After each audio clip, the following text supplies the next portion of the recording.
The advantage of the Scoliosis Workshop is that it's not just about scoliosis. It enhances one's skill set about all kinds of bodily patterns.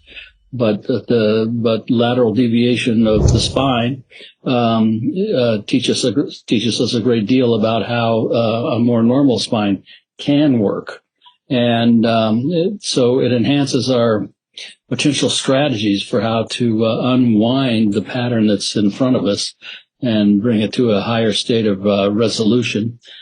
With scoliosis, if somebody's 40 years old and they've had scoliosis for 25 years or more, it doesn't just go away overnight. So, and then other than that,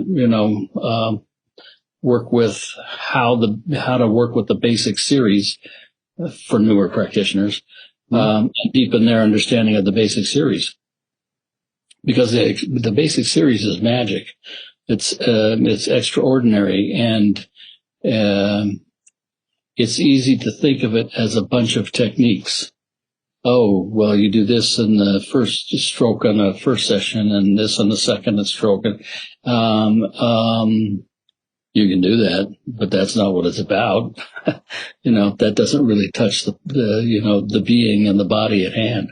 So, unwinding the structure and enhancing function is a really profound and wonderful thing to be able to do.